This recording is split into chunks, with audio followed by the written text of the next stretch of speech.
Om Swastiastu, Shalom, Assalamualaikum.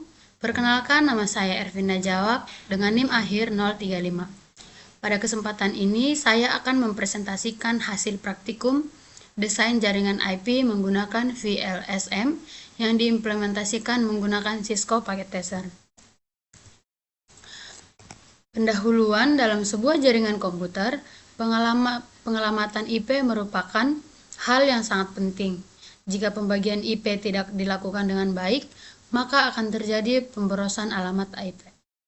Oleh karena itu, digunakan metode VLSM yang memungkinkan pembagian subnet sesuai dengan kebutuhan host pada setiap segmen jaringan.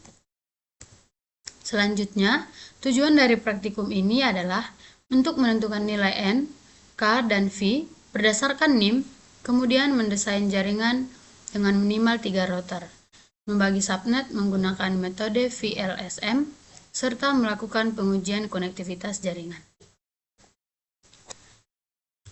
Selanjutnya, penentuan nilai N, K, dan F. 2 digit terakhir NIM saya adalah 35. Dari perhitungan didapatkan nilai N sebesar 35, K sebesar 140, dan V sebesar 0. Setelah dilakukan penyesuaian sesuai instruksi soal, diperoleh nilai akhir N sama dengan 51, K sama dengan 143, dan V sama dengan 1. Nilai ini digunakan sebagai dasar seluruh perancangan jaringan. Selanjutnya, blok alamat IP. Blok alamat IP yang digunakan adalah 10.60.143.0/22. Blok ini memiliki total 1024. Alamat IP yang digunakan untuk subnet LAN, koneksi antar router, serta alamat cadangan untuk pengembangan jaringan di masa depan. Selanjutnya, kebutuhan host. Berdasarkan nilai V sama dengan 1, terdapat 5 segmen LAN dengan kebutuhan host yang berbeda. Setelah ditambahkan IP cadangan sesuai ketentuan soal, diperoleh kebutuhan IP mulai dari 14 IP hingga 122 IP. Seluruh kebutuhan ini menjadi dasar dalam bagian subnet menggunakan VLSM. Selanjutnya, topologi jaringan. Pada slide ini ditampilkan topologi jaringan yang dibuat menggunakan Cisco Packet Tracer. Topologi terdiri dari 3 router yang saling terhubung.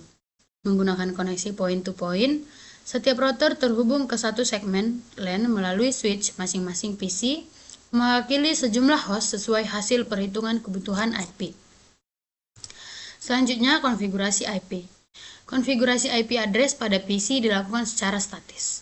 PC 0, PC 1, dan PC 2 masing-masing berada pada subnet yang berbeda, dengan subnet mesh dan default gateway yang mengarah ke interface router. Konfigurasi ini telah disesuaikan dengan hasil pembagian subnet VLSM. Selanjutnya, pengujian konektivitas. Pengujian konektivitas dilakukan menggunakan perintah ping berdasarkan hasil pengujian ping antar perangkat berhasil dengan packet loss sebesar 0%. Hal ini menunjukkan bahwa konfigurasi IP dan routing telah berjalan dengan baik. Ping ke subnet mesh gagal yang sesuai dengan konsep IP address. Kesimpulan dari praktikum ini berdasarkan hasil praktikum dapat disimpulkan bahwa metode VLSM berhasil diterapkan untuk membagi subnet secara efisien. Seluruh segmen LAN dapat saling terhubung dan jaringan berjalan dengan baik tanpa error. Baik, sekian dari presentasi saya yang dapat saya sampaikan. Terima kasih atas perhatian Bapak dan teman-teman.